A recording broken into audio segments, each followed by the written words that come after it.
Happy homecoming. Aggie pride. All right. We're a little slow starting this morning, but it's okay. It's okay. We're going to get into it as the week goes on. Welcome back to another one of our weekly Monday press conference. The Aggies, man, that was a tough one. But coming off a 26-24 loss, almost won, and that's it. But at Hampton, but we get another chance this week, right? We will play Townsend Tigers 1 p.m. at Truist Stadium. Our special guest with us today, wide receiver Jakari Caldwell, had a great game up at Hampton, and our defensive end, Janoris Robertson. But before we hear from them, let's hear from our head coach, Mr. Vincent Brown.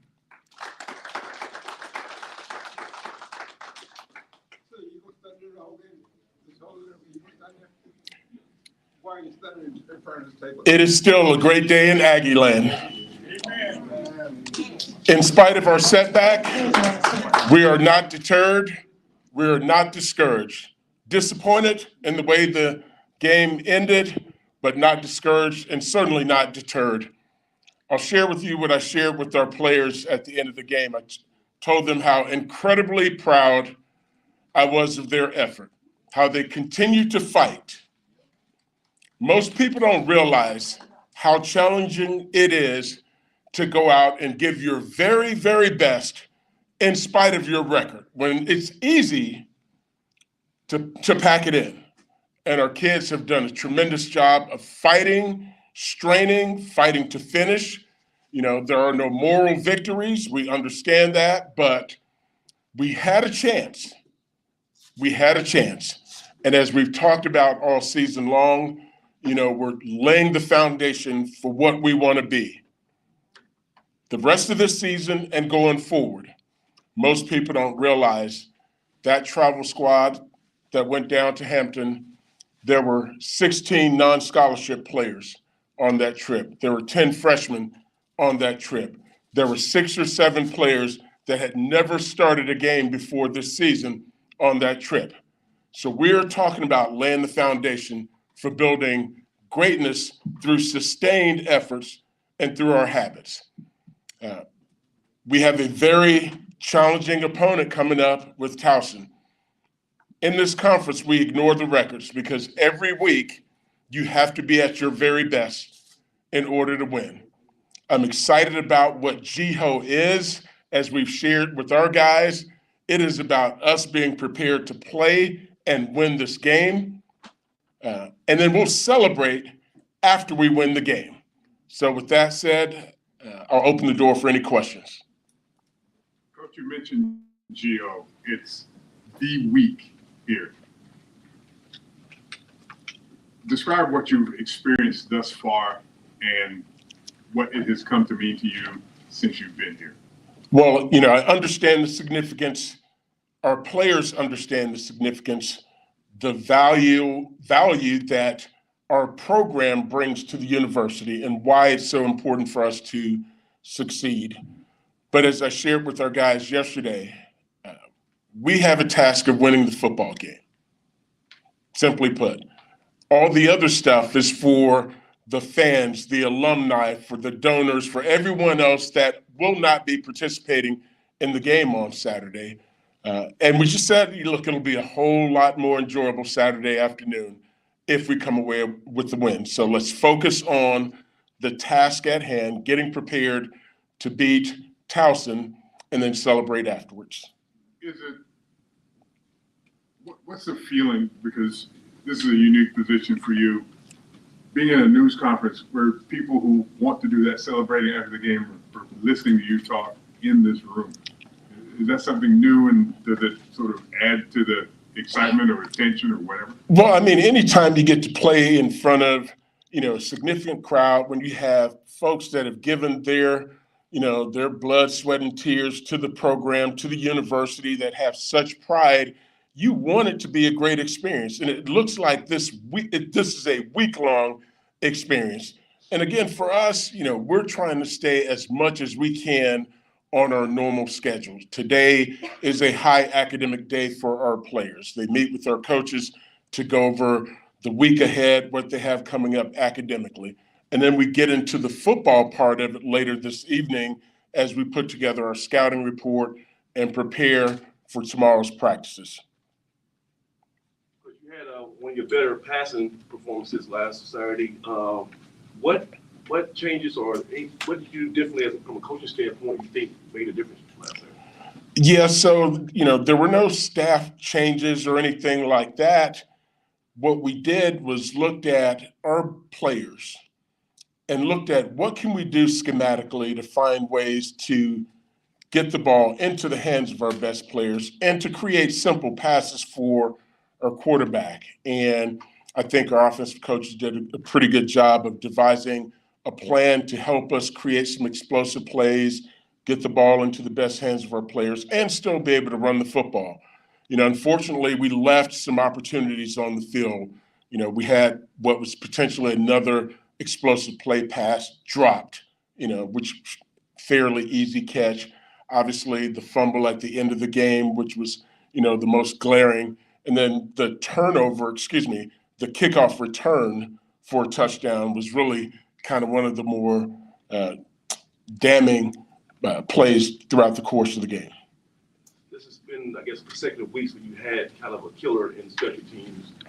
I'm sure you guys have internal discussions about that, but can you put your finger on what's happening? Why is there like a lack of focus? Yeah, I don't think it's particularly a lack of focus. I think it's a lack of execution.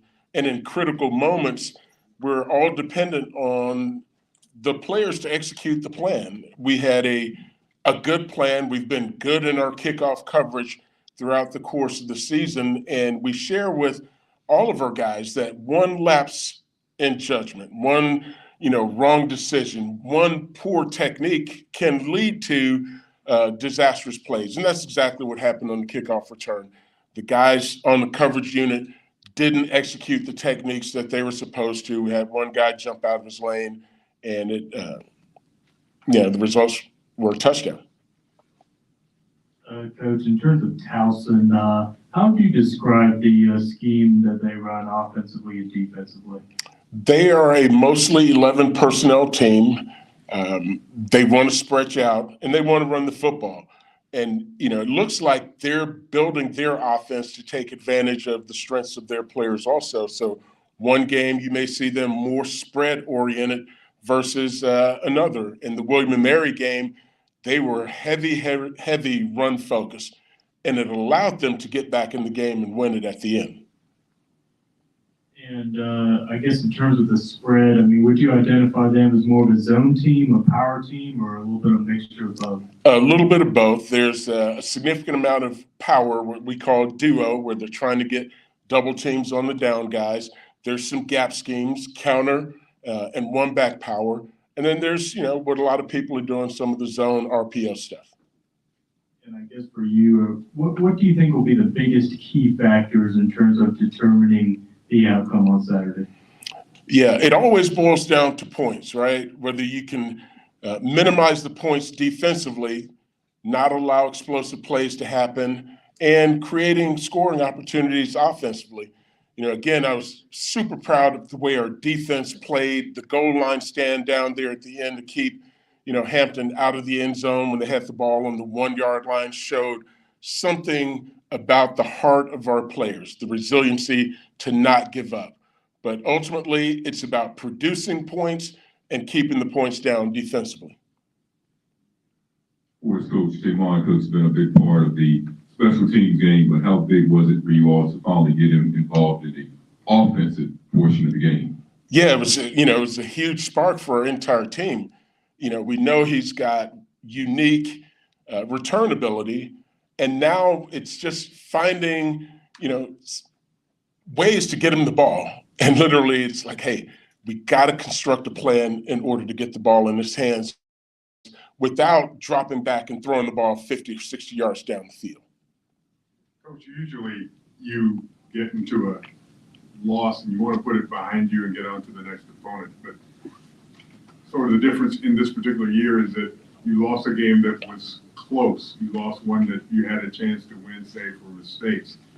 Do you still put it behind you, or do you grab the positives from it and try to enhance those going forward to Towson?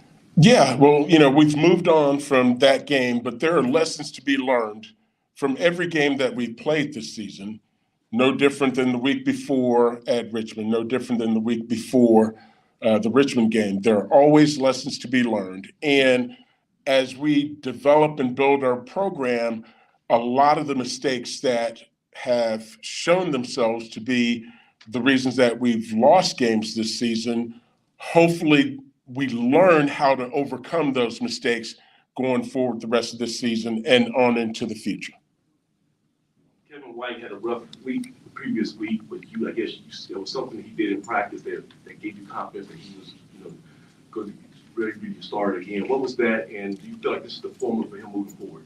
I really do. I think, Kevin's a tremendously talented young man. He's a true freshman playing, in one of the toughest conferences in FCS football and having played against probably 3 or 4 of the top defenses in the CAA already this season. And so there's a lot of lessons that he's learned along the way, and then lessons that we've learned as coaches as to how to construct the plan to help him out. On that interception, when you look at the film, I guess not who gets the blame, but was it more the passer or the receiver making the? Because it looks like it was a back shoulder throw. How did you read that interception? Yeah, well, I personally thought it was defensive pass interference, but it wasn't called. And as we talk about staying on schedule and how do we produce points and being methodical, I thought we could have done a better job of play selection on 3rd and 4. We didn't need to throw the ball down the field in that particular situation because we had been having success with our short passing game. And so, just like with the players, there are lessons to be learned from the coaching staff also about how we are going to win games this season. As far as your coaching staff and the offensive struggles you had up until last week, like overall, have you, how have you been evaluating, your assistants and how that's been going this season? Yeah, we're all very disappointed in the way the season has gone thus far, but everybody's working extremely hard. Our coaches are in the building at 4 a.m., and many of them don't leave until 10:30. So they're putting in the time, they're putting in the effort as we're learning how to best utilize our players, which is our goal. This is our job, to figure out how to create plays to take advantage of the talent of our players. And I think, at the end of the season, we evaluate everything. What did we do wrong? What did I do wrong? What could I do better? And then as a staff, how can we improve in each and every phase of our operation?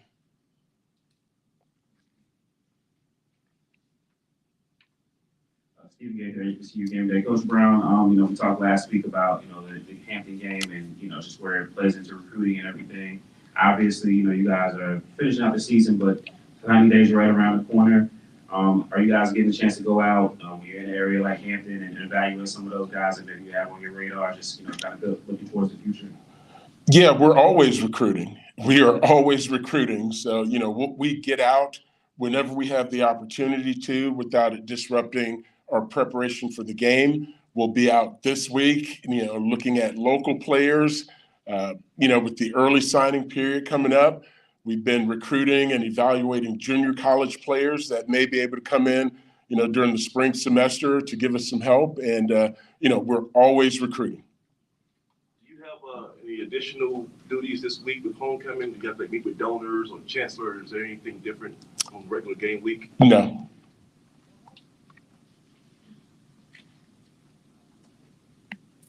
Any other questions for Coach?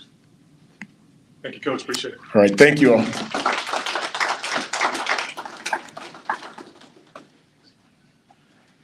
We're going to bring up Janoris Robertson, our defensive end from out of Jacksonville, Florida, to the microphone. Come on up.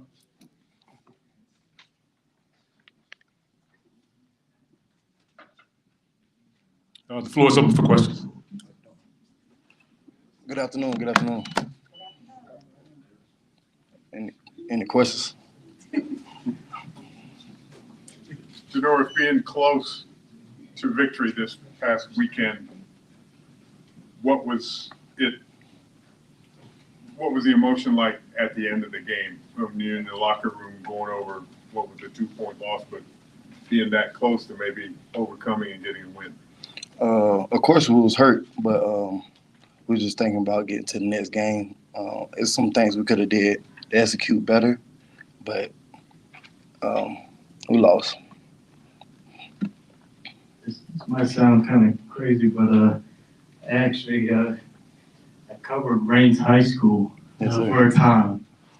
Successful program under Duran Wiley. Yes, sir.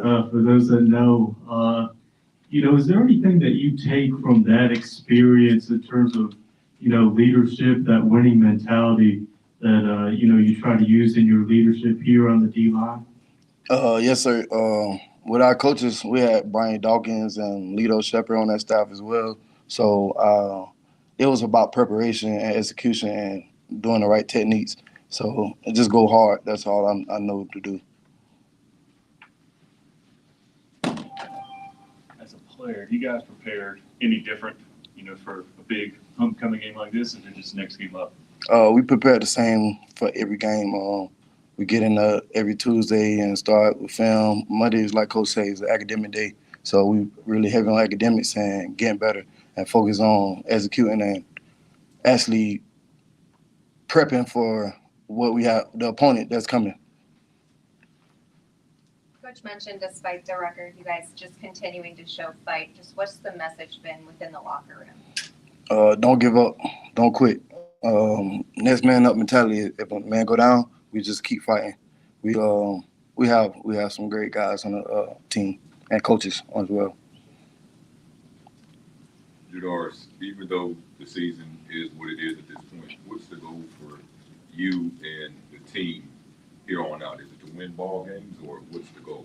Yes, that's always the goal, to win ball games. It's always a little better when you have a win.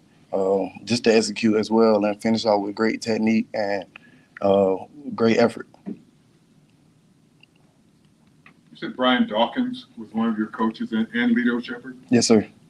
What did you get from them? Because those are two notable people coaching you up at that level.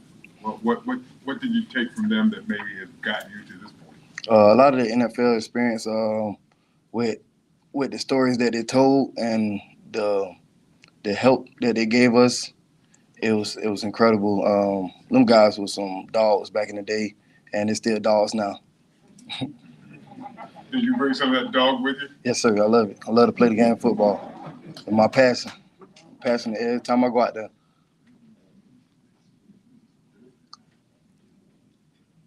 Anything else for Mr. Robinson? Thank you, Jadar. Appreciate it. Yes, sir. Thank you. Great job. We're going to bring up our wide receiver now, Jakari Caldwell, had a career-high 5 receptions on Saturday, so he'll be the next voice you hear. Mr. Caldwell.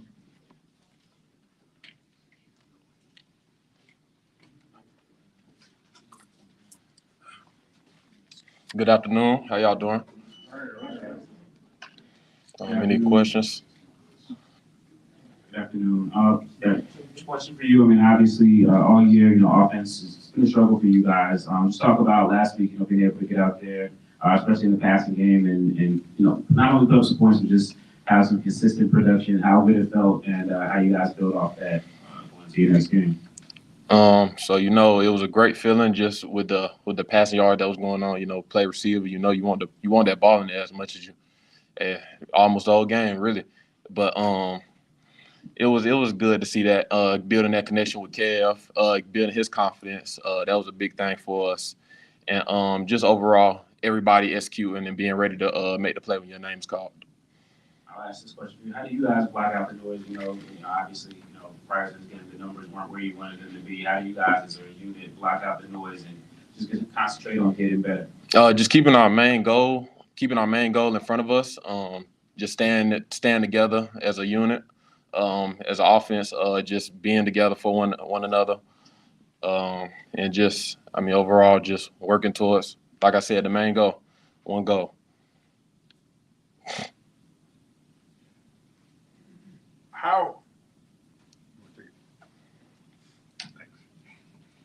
What are you guys saying to Kevin as the season progresses? Because he's obviously established himself as a starter now, and this was his best game to date.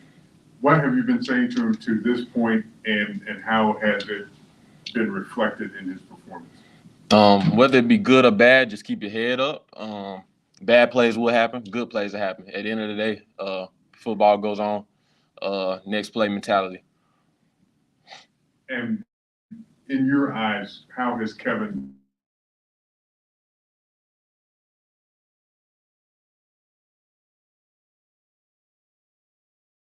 progressed? How's he gotten better every game? Mm-hmm. Progressed in your estimation?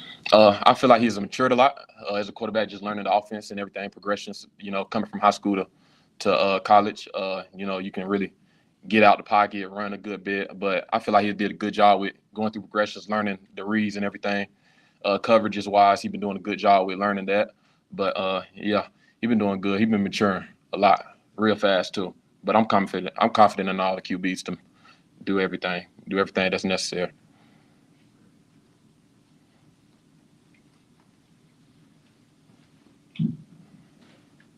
You mentioned all the QBs. Obviously, you guys have played quite a few. Same plays, same play calling, but I guess is there any difference when you have different quarterbacks out there, and so it's kind of, what that's like, catching for different guys, throughout the season? Yeah, every QB has a different way they throw, different routes they like to throw, different ways they put the ball in the air, stuff like that.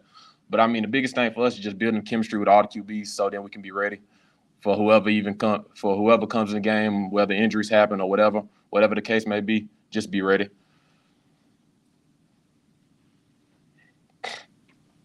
Anything else with Power? Appreciate it, man. Great job.